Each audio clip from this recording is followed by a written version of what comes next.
बच्चों, क्लास 11 का second chapter हम करने जा रहे हैं फिजिक्स में, units and measurements. First part आप हमारे चैनल पे देख सकते हो, हम ऑलरेडी कर चुके हैं उसको। तो सेकेंड पार्ट स्टार्ट करते हैं, the international system of units. जैसे देखिए, आपको पहले भी बता चुका हूँ और यहाँ पे आप देख सकते हो कि अलग अलग कंट्रीज में पहले अलग अलग यूनिट्स होते थे। मतलब अलग अलग लोग, अलग अलग देशों के लोग अलग अलग यूनिट्स का इस्तेमाल करते थे। कोई फुट का इस्तेमाल करता था, कोई मीटर का इस्तेमाल करता था, कोई सेंटीमीटर का इस्तेमाल करता था। तो इससे काफ़ी कन्फ्यूजन होने लगा। मतलब अगर सपोज करिए कि एक कंट्री से दूसरे कंट्री में सामान जा रहा है बिकने के लिए या एक्सपोर्ट इम्पोर्ट हो रहा है, तो उसमें मेजरमेंट जो है ना, किसी ने लिखा है फीट में, तो वहाँ पे दूसरे में अगर मीटर में कन्वर्ट करना है तो काफ़ी कन्फ्यूजन होने लगा। तो इसके लिए ऐसा जैसे कि ऐसा रिक्वायरमेंट, ऐसी ज़रूरत महसूस हुई कि क्यों ना ऐसा एक स्टैंडर्ड यूनिट बनाया जाए जो सारे कंट्रीज़ में चले और सभी कंट्रीज़ के लोग उसको रिकग्नाइज करें, उसको समझ पाए। मतलब एक जगह से अगर 1 मीटर लेंथ भेजा गया दूसरे कंट्री में, तो वो या तो दो रास्ते हैं, या तो दूसरे कंट्री के लोग भी 1 मीटर का मतलब जाने, या दूसरा ये तरीका है कि उसको दूसरे कंट्री के लोग जो है ना कन्वर्ट कर पाएँ मीटर में, यानी फीट में अगर भेजा गया है तो मीटर में कन्वर्ट कर पाए, या मीटर में अगर भेजा गया है तो फीट में कन्वर्ट कर पाए, राइट। तो ये सब को कन्फ्यूजन को थोड़ा दूर करने के लिए बेसिकली सारे कंट्रीज मिलके एक सभी कंट्रीज को एक्सेप्ट जो हो पाए वैसा एक यूनिट बनाया है उन्होंने। तो बेसिकली अभी आप देख सकते हो शुरू में क्या चलता था। तो शुरू में जो अलग अलग यूनिट जो चलते थे वो चलते थे इस तरह से, CGS यानी कि सेंटीमीटर लेंथ के लिए यूज होता था, ग्राम ये वेट के लिए, मास के लिए, और सेकेंड जो है वो टाइम के लिए यूज होता था। एक यूनिट ऐसा था जिसमें फीट, पाउंड और सेकेंड, यानी जो ब्रिटिश यूज करते थे, इंग्लैंड के लोग यूज करते थे इसको, तो ये आता था। उसी तरह से यहाँ पे मीटर, KG एंड सेकेंड इस तरह से यूज होता था। तो अलग अलग जब यूज होता था, भाई एक आदमी कितना याद करेगा कितने यूनिट्स याद करेगा, भाई कंफ्यूजन हो सकता है। इसलिए ऐसा सोचा गया कि भाई सभी लोग एक ऐसा करते हैं, सभी मिल के एक यूनिट को डिसाइड करते हैं। तो एक सिस्टम इंटरनेशनली ये इन्होंने यानी कि ऐसा बोली कि international system of unit decide किया गया। ओके, इस तरह से यहाँ पे सभी लोगों ने मिलके और एक सिस्टम को डिसाइड किया कि भाई हमें लेंथ के लिए क्या यूज़ करना है, मीटर यूज़ करेंगे। उसी तरह से आप टाइम के लिए क्या यूज़ करेंगे, सेकेंड यूज़ करेंगे। उस तरह से फिर आपका मास के लिए क्या यूज़ करेंगे, KG यूज़ करेंगे, राइट। और भी क्वांटिटीज़ है, तो उसका सबके बारे में बात किया गया यहाँ पे, और इसको बोला गया international system of units. Okay, तो ये SI जो है, SI है, SI इसका मतलब आप वो SI यानी सब इंस्पेक्टर मत समझ लेना। इसका मतलब है सिस्टम इंटरनेशनली, यानी कि इंटरनेशनल सिस्टम्स भी आप बोल सकते हो इसको, राइट। ये चीज़ अब बात करते हैं कि भाई देखिए आपके पास इस क्वांटिटीज़ क्या क्या है। अलग जैसा क्वांटिटीज़ होगा मेजरमेंट भी वो इस तरह से करना पड़ेगा। ओके, यानी कि अलग अलग क्वांटिटीज़, किस तरह की क्वांटिटीज़ हैं अवेलेबल दुनिया में, और तो उसी करस्पॉन्डिंग हमें उसके यूनिट्स भी बनाने पड़ेंगे। तो ऐसे 7 क्वांटिटीज़ को आइडेंटिफाई किया गया जो कि एक दूसरे से बिल्कुल अलग है, यानी उनको हम फंडामेंटल क्वांटिटीज़ बोलते हैं। फंडामेंटल क्वांटिटीज़ कौन कौन सी है? तो फंडामेंटल क्वांटिटीज़ बेसिकली 7 है, और उसके अलावा 2 क्वांटिटीज़ को और लिया गया। तो 7 जो क्वांटिटीज़ हैं वो क्वांटिटीज़ आपके से लेंथ, मास, टाइम, इलेक्ट्रिक करंट और temperature, amount of substance and luminous intensity, मतलब लाइट की जो इंटेंसिटी, लाइट की जो चमक होती है उसको भी मेजरमेंट करने की जरूरत पड़ती है।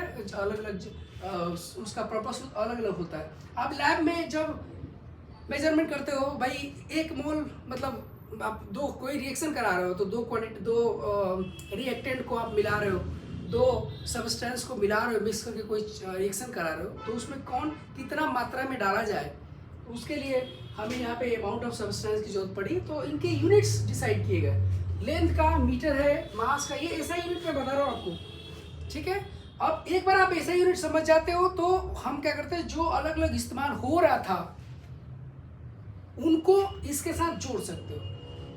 यानी कि फीट कितने मीटर के बराबर होता है, राइट, या पाउंड कितने ग्राम के बराबर होता है, वो आप कन्वर्ट कर सकते हो। क्योंकि एक बार आपको पता चल गया कि भाई 1 kg इतना होता है, कितना होता है, तो वो आप आराम से कन्वर्ट कर सकते हो। जैसे मीटर लेंथ का मीटर, मास का किलोग्राम, टाइम का सेकेंड, इलेक्ट्रिक करंट का एम्पियर, टेम्परेचर का केल्विन, और अमाउंट ऑफ सब्सटेंस का मोल, और इंटेंसिटी का कैंडेला। ये यूनिट्स है, ये आप क्वांटिटीज है, और इनके स्टैंडर्ड यूनिट्स हैं। इनको याद करके रखना जरूरी है आपका, क्योंकि हम इसका बार बार यूज करते हैं। साथ में इनका सिंबल भी यूज कर, ये याद करके रखना जरूरी है। ओके, अच्छा एक और चीज़ मैं बताऊँ, इसमें कई बार आपको कन्फ्यूजन होता है कि भाई ये जो है हमारे पास जो मास होते हुए, मास का हमारे पास यूनिट होते हुए हम क्यों अमाउंट ऑफ सब्सटेंस का हम मोल हमने क्यों माना अलग। कई बार कन्फ्यूजन हो जाता है कि भाई ये तो यहाँ पे मास का यूनिट हमें दे ही रहे हैं, यहाँ पे ले ही रहे हैं हम लोग, तो फिर यहाँ पे अमाउंट ऑफ सब्सटेंस का फिर ये मोल हमें क्यों जरूरत पड़ती है अलग, हम उसको भी केजी में हम ये कर पाए। तो देखिए इसका क्या है कि जब हम एटॉमिक लेवल पे बात करते हैं, यानी कि एटम्स की बात करें, या आयंस की बात करें, या प्रोटॉन्स की बात करें, या मॉलिक्यूल्स की बात करें, तो उनकी क्वांटिटीज़ को हम मेजर करने के लिए बेसिकली हम एक अलग यूनिट्स की रिक्वायरमेंट होती है, क्योंकि उसी के बेसिस पे हम जो रिएक्शंस वगैरह हो रहे हैं हम उसको डिस्क्राइब कर पाते हैं, राइट। तो इसलिए हम यहाँ पे इसका एक अलग यूनिट इस्तेमाल करते हैं। ओके, तो बेसिकली सिस्टम ये अमाउंट ऑफ सब्सटेंस के लिए हम इसको इस्तेमाल करते हैं, राइट। अब ये जो यूनिट्स, ये क्वांटिटीज हो गई आपके पास 7 फंडामेंटल क्वांटिटीज, उनके यूनिट्स और इसके सिंबल। इसके अलावा 2 सब यूनिट्स, या ऐसे बोलो कि 2 सब यूनिट्स और इस्तेमाल होते हैं। 2 सब यूनिट्स कौन कौन से हैं, तो बेसिकली एक तो एंगल मेजर करने के लिए, जो प्लेन एंगल भी बोलते हैं हम, राइट। अब उसको आप पढ़ते आ रहे हो, एंगल के बारे में पढ़ते आ रहे हो आप। एंगल हम कैसे डिफाइन करते हैं। एंगल बेसिकली क्या होता है, तो 2 लाइन के बीच में, ये 2 लाइन है, इन 2 लाइन के बीच में या 2 रेज के बीच में हम क्या करते हैं, ये वाली जो है ना, इसको हम बोलते हैं एंगल। 2 रेज है, 2 यानी कि किसी एक पॉइंट से स्टार्ट करके 2 रेज निकल रही हैं, और ये जो है इसको हम बोलते हैं एंगल। तो इसको मेजर करने के लिए हमारे पास क्या क्वांटिटी होनी चाहिए, तो एक क्वांटिटी हम इसको इस्तेमाल करते हैं जिसको बोलते हैं रेडियन। देखिए ये जो है ना, ये इसको बोलते हैं, इसको मेजरमेंट करते हैं हम किसमें, रेडियन में, राइट। ये रेडियन में मेजरमेंट करते हैं। ओके, और इसी तरह से एक और क्वांटिटी होती है सॉलिड एंगल। देखिए एंगल तो समझ में आ गया आपको, या आप पढ़ते आ रहे हो बहुत पहले से एंगल क्या है। तो 2 रेज के बीच में जो ये यहाँ पे आएगा, और इसको हम बोलेंगे एंगल। और इसको दूसरे तरीके से इसका देखिए फॉर्मूला भी होता है, और इसको याद करना जरूरी भी है, क्योंकि कई बार हम इस्तेमाल इसको करते हैं। ओके, ये सपोज करें कि 2 लाइनें हैं, और ये सपोज करें कि यहाँ से ये 2 रेज गई, और ये यहाँ से यहाँ तक का, तो अब ये आपको ये बेसिकली ये है एंगल। तो ये आर है, यानी यहाँ से तक का डिस्टेंस ये आर है, और यहाँ तक का आर्क लेंथ मैं बोलता हूँ कि डी एस है ये। तो ये थीटा जो एंगल है, थीटा बोलो या डी थीटा, डी थीटा का मतलब बहुत स्मॉल क्वांटिटी की बात करना है। थीटा बोल दो, थीटा जो आप पढ़ते हो वही अलग है, अलग नहीं है, बस डी लगाने का मतलब बहुत ही स्मॉल। ओके, और ये क्या है, तो this is equal to D S, ये आर्क लेंथ, और साथ में ये जो डिस्टेंस यहाँ से जो रेडियस आया, radius arc length upon radius, ये है। और इसका यूनिट जो हम, तो बेसिकली ये एंगल होता है, और इसका यूनिट जो होता है हम लिखते हैं रेडियन, रेडियन जिसको हम सिंबल में लिखते हैं आर रेडी, रेड, ठीक है। ये चीज हम यहाँ पे मेजरमेंट करते हैं एंगल।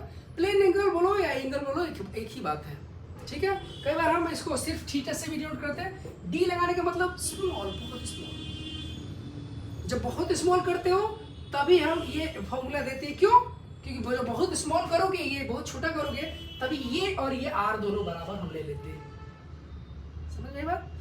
अब बात करते हैं एक और चीज की, भाई एक सॉलिड एंगल की बात करते हैं। ये तो प्लेन एंगल की बात हो गई, अब सॉलिड एंगल क्या है। तो सॉलिड एंगल देखिए, सॉलिड एंगल बताने के लिए मैं अभी जैसे कि यहाँ पे प्लेन एंगल क्या था, एक रे यहाँ से एक रे है, और ये रे यहाँ से यहाँ तक गई, मतलब एक रे है यहाँ से यहाँ तक गई, तो इसके बीच का जो है यहाँ पे ये जो इसका ये आया, इसको बोलते हैं प्लेन एंगल, क्योंकि एक ही प्लेन में आएगा। अब सॉलिड एंगल क्या है, तो भाई ये एक आपने रे ली और इस रे को आपने एक रे ली और आपने ऐसे घुमा दिया पूरा, मतलब एक रे ली ऐसे और ये पूरा ऐसे घुमा दिए, यहाँ से तो पूरा घुमा दिए, ठीक है। यानी कि अब जब आप पूरा घुमाओगे तो ये समझ लो कि ये आर है और सपोज एक एग्जाम्पल देता हूँ, सपोज करिए ये पेपर है और ये मैं क्या करता हूँ इसको कि ऐसे टर्न कर दिया आपने, ऐसे देखिए ये टर्न कर दिया, तो ये अब इसके हर पॉइंट को मान लीजिए अब स्फेरिकल है कुछ देर के लिए, मतलब इसको मान लीजिए कि ये स्फेरिकल है, ये स्फेरिकल बनाता हूँ मैं इसको, ठीक है। ये चीज़ आप देख सकते हो कि ये वाला जो सरफेस है, ये वाला पूरा सरफेस ये स्फेरिकल सरफेस है, ये पूरा स्फेरिकल सरफेस है और स्फेरिकल सरफेस एज्यूम करके स्फेरिकल सरफेस है ये वाला। अब इस सरफेस के हर पॉइंट को मैंने मिलाया, इस जगह पे मिलाया, इस जगह पे मिलाया, इस जगह पे मिलाया, हर पॉइंट को हमने यहाँ पे मिलाया। जैसे कि आप यहाँ देख सकते हो कि जो ये एरिया है, मतलब जो सरफेस कौन सा, जो स्फेरिकल सरफेस बोल रहा हूँ, ये सरफेस, ये कौन सा, ये सरफेस है, देखिए ये वाला सरफेस, ये वाला सरफेस, ठीक है। और इस सरफेस के हर पॉइंट को मैंने यहाँ पे मिलाया, मतलब इसको इस सरफेस का हर पॉइंट को यहाँ पे मिलाया जा रहा है, देखिए हर पॉइंट को यहाँ पे मिलाया। अब ये जो एंगल होगा यहाँ पे, ये वाला एंगल, यानी कि देखिए ये जो रे ऐसे घुमाया आपने, ऐसे रे घुमाया, तो यहाँ पे ये जो एंगल बन रहा है, ये वाला एंगल, ये देखिए प्लेन एंगल नहीं हो, ये पूरा सर्कुलर टाइप का दिख रहा हो, सर्कुलर एंगल बन रहा है, ठीक है। तो ये जो एंगल बनता है, कौन सा एंगल भाई, इसको मैं अगर थोड़ा सा काट के दिखाऊं तो ये देखिए ये एंगल है, ये इसके अंदर का जो आपको दिख रहा है ये एंगल, तो यही एंगल, इसको ये इतना दूर जो दिखा ये वाला, यही है सॉलिड एंगल, समझिए बात, ये है सॉलिड एंगल। और ये सॉलिड एंगल, तो इसी सॉलिड एंगल डिसाइड, सपोज करिए इसका एरिया है ए, अब क्योंकि हम बहुत स्मॉल की बात कर रहे हैं इसलिए यहाँ पे डी लगाया, अदरवाइज इसका सॉलिड स्टेरेडियन इसका यूनिट होता है, हम सॉलिड एंगल को हम दिखाते हैं इससे, और स्टेरेडियन इसका यूनिट होता है, ओके। और क्योंकि बहुत स्मॉल की बात कर रहे हैं इसलिए हम डी ओमेगा बोल रहे हैं, डी का मतलब बहुत स्मॉल, बहुत वेरी वेरी स्मॉल। और जब इसको लेंगे तो ये किसके बराबर होगा, तो basically D omega that is equal to ये एरिया, और क्योंकि एरिया बहुत स्मॉल ले रहे हैं, ये एरिया बहुत ही स्मॉल ले रहे हैं, और ये इसको मिलाने वाली जो लाइन है, मतलब ये जो लाइन है, ये सारी की सारी लाइनें सेम होगी और उस लाइन का स्क्वायर करेंगे आप, ठीक है। तो लाइन का स्क्वायर करेंगे, तो यानी कि अगर ये स्मॉल लेंगे तभी ये वाला डिस्टेंस और ये वाला डिस्टेंस दोनों सेम होगा, अदरवाइज सेम नहीं होगा। अगर स्मॉल लेंगे तभी सेम होगा, राइट, अदरवाइज सेम नहीं होगा। तो इसलिए ये एरिया लिया और साथ में ये डिस्टेंस, ये जो आया यही है सॉलिड एंगल, ओके। और इसका यूनिट जो होता है वो स्टेरेडियन इसका यूनिट होता है, ठीक है, जो हम यहाँ पे इस्तेमाल करते हैं। देखिए सॉलिड एंगल आपका आ गया है, सॉलिड एंगल सिर्फ ओमेगा से डिनोट करते हैं, लेकिन क्योंकि छोटा है इसलिए डी यूज किया। और उसके बाद इसका जो हम जो इस्तेमाल करते हैं वो यूनिट जो इस्तेमाल करते हैं स्टेरेडियन हम बोलते हैं, और इसको सिंपल शॉर्ट फॉर्म में ऐसा लिखते हैं, राइट। तो इसको होपफुली आपको याद होगा। इसके बाद हम बात करते हैं इसके, देखिए इसके अलावा मतलब जो स्टैंडर्ड यूनिट्स हैं एसआई यूनिट्स, उसको तो याद करना ही है, और इसके अलावा मतलब उसको तो हम इस्तेमाल करते ही है, लेकिन क्योंकि कुछ जगहों पे हमें बिल्कुल मतलब हैबिट सी बन गई है कुछ ऐसे यूनिट्स इस्तेमाल करने की जो हम बहुत पहले से इस्तेमाल करते आ रहे हैं, यानी अंग्रेजों के ज़माने से, तो उनको भी अभी बोलचाल के भाषा में अभी उसका इस्तेमाल हो रहा है, होता आ रहा है। तो उसको हमने बिल्कुल हमने मतलब आदमी अचानक से बंद नहीं कर सकता, जैसे मिनट, वैसे ऐसा यूनिट क्या है टाइम का, सेकेंड। लेकिन ये क्या है कि आप देख सकते हो कि यूनिट यहाँ पे आप देख सकते हैं क्या है कि मिनट का 60 सेकेंड को 1 मिनट बोलते हैं, ऐसा यूनिट सेकेंड है, लेकिन पूरा मिनट भी अभी इस्तेमाल होता है। घंटा, 1 आवर, 1 आवर, तो उसमें कितने सेकेंड्स है, 300 मतलब 3600 सेकेंड्स। तो ये भी जो इस्तेमाल होता है, दिन का इस्तेमाल होता है, सेकेंड से कन्वर्ट करेंगे तो आपको इतना मिलेगा 86,400। उसके बाद एक ईयर, डिग्री, लीटर कितना है तो 10⁻³ metre cube. Okay, litre 10⁻³ metre cube, ये बेसिकली लीटर इतने के बराबर होता है। हम बेसिकली वॉल्यूम होता है, वॉल्यूम को हम अभी मेजर कर रहे हैं, मीटर क्यूब में मेजर होता है।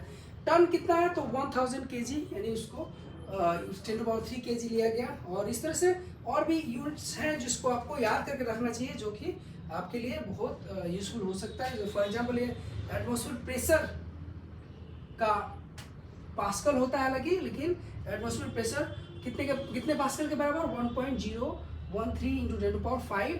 इसका और भी यूनिट्स है, जैसे कि 1 ATM करके भी एक यूनिट होता है। इसका एक और यूनिट है बार, 1 बार, ठीक है। तो 1 ATM को 1 बार भी बोलते हैं। तो ये कुछ डेली लाइफ में यूज होने वाले यूनिट्स हैं, इसको भी हम याद रखें। और जैसे कि यहाँ पे बार दे रखा है, देखिए मैं बता रहा था आपको, तो इनका इस्तेमाल होता है डेली लाइफ में, राइट।